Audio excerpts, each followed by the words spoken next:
We're good, Adam. Welcome back, everyone, to episode 20 of Kids Deserve It. Can't believe 20 episodes already, Todd.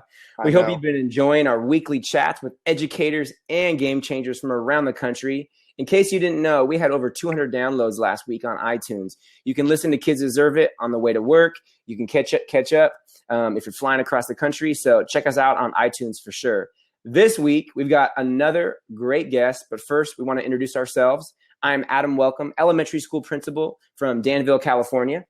And I'm Todd Nesloni, elementary principal from Navasota, Texas. And our guest this week is Michelle Watkins, second grade teacher from the Bay Area.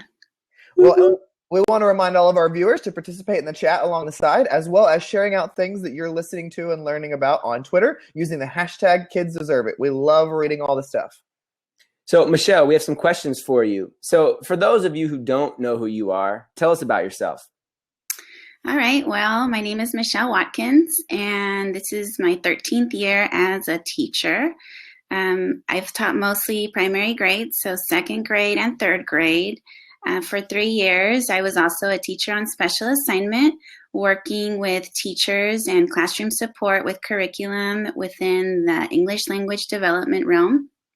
K-5, and also working with dual immersion classrooms from the K through the 8th grade spectrum. Tell us more about dual immersion. So dual immersion is a really fantastic idea if you want to talk about college and career readiness. Basically, students are instructed in both languages, so Spanish and English. There are other programs available in California. I know there's Chinese immersion and other types of languages that are available to students and parents should they decide that program for their child. But basically, the program I worked with was working with students that were in the English. We have English dominant students and Spanish dominant students all grouped together. And every year that increments in their studies, they get more percentage in the target language. So for example, in kindergarten, the students started off with 90% Spanish and 10% English. Therefore, in first grade, it continues on every year, incrementing 10%. So by fifth grade, they're taught 50-50% in both languages. Wow, that's awesome. That sounds so cool. That sounds like the way it's supposed to be done. Right? Well, tell us something that you do that you would consider super fun or innovative this year with kids. Well, aside from teaching content, which as teachers, that's our huge priority, right? Getting through all the standards. Building the love for learning is a huge priority. So doing things that really click with students and making them have fun and building the love for that. So, for example, with writing, I love writing. It's a huge passion of mine. Aside from learning about real authors, I'm putting the spotlight on the students. So we do author's chair. Students have an opportunity to share their work. And then the kids are only listening to them, but are also thinking about, well, what are some details that are missing from your story? And how can we improve? What are some words that we could replace in your story to make it better? So that's a really great opportunity for kids to shine.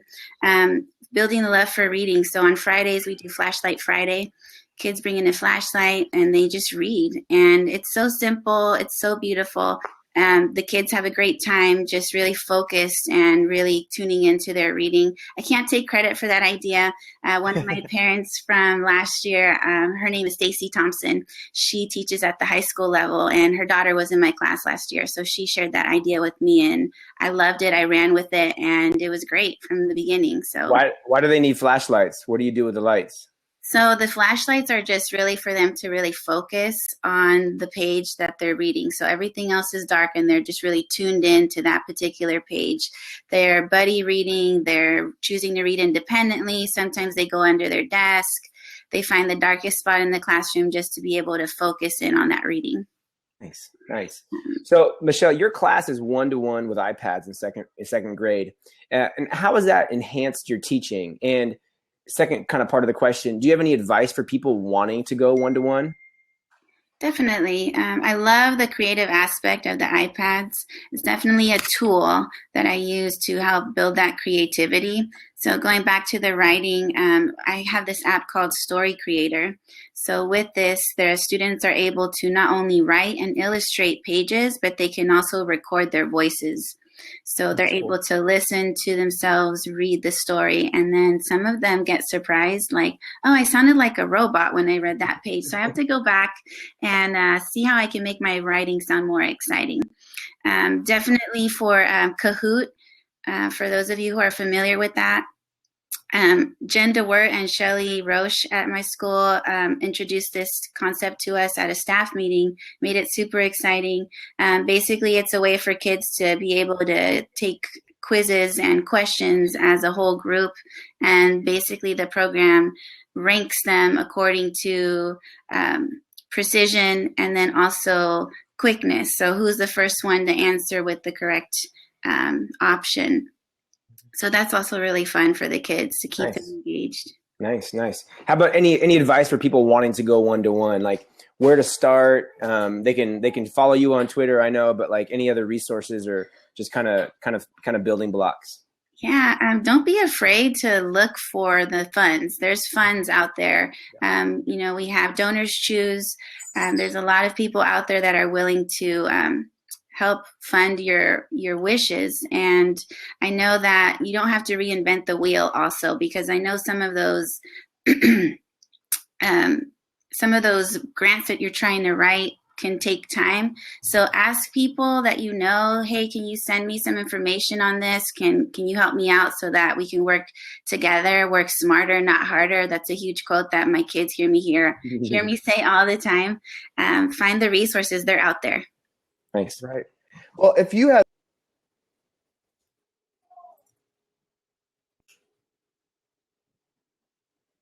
I think we lost Todd. Todd, can you hear us? Michelle, if you had one wish for education, what would it be? Oh, did I freeze? There's so much that I wish for education. I mean, I can think of so many things. So I'm going to really tap into one particular aspect. It's no secret that the magic of learning happens with the teacher. The teacher is the center focus and the platform for all that happens in the classroom. So my wish for education would be to give teachers the permission and the freedom to have fun, because we're under a lot of pressure and the pressure isn't always fun. We are creative beings. We just need the freedom and the permission to have fun, to roll with these great ideas and say yes to these ideas that we have and be given that permission to have fun with our students. Nice. So I'm up. What do you love most about teaching second grade, Michelle? Second grade is, in my opinion, the best grade. They are at such a sweet age. They're so receptive to anything that you have to say. They love you. They just have the most love for everything that you do. They follow my every move at every given time. And they're so independent. I call it the year of independence, because this is really the time where they break away from mom and dad and everyone else reminding them to do things and really taking charge of, hey, I'm becoming an independent learner this year. So it's my absolute favorite grade. Awesome. That's great. So who is someone that inspires you or challenges you to be better? Well, definitely my main priority is customer service. So my clients are my students. They are the ones that inspire me to be the best that I can be. They're the ones that challenge me to really think outside the box. And when things that I've tried in the past don't work, that's where the challenge happens, to say, okay, I need to rethink this and I need to really find what makes this particular student tick. How can I get this student motivated? So they are the ones that determine my challenges, and they're the ones that really inspire me to move forward. Awesome. That's awesome. Every week, we like our guests to leave a challenge for our viewers. Michelle, what's your challenge for the week? Okay, well, actually, I have two challenges. All right. So my first challenge is for teachers. Some of the greatest learning that took place in my life happened when I was on special assignment, and I actually got a chance to step out of my classroom and watch other teachers teach and teach with other teachers. So oftentimes we're looking for opportunities for PD. We go outside our school, we travel across the country. You don't need to do that.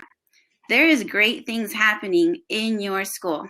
So my challenge to teachers is go teach with somebody at your school this week. Put all your kids together. Find something fun to teach to the kids. Buddy teach. Be a think partner right on the spot in real time. We watch videos at PDs about teachers teaching, and that's great. But there's nothing better than real time with another think partner. So teach with another teacher at your school sometime this week. My second challenge is to principals.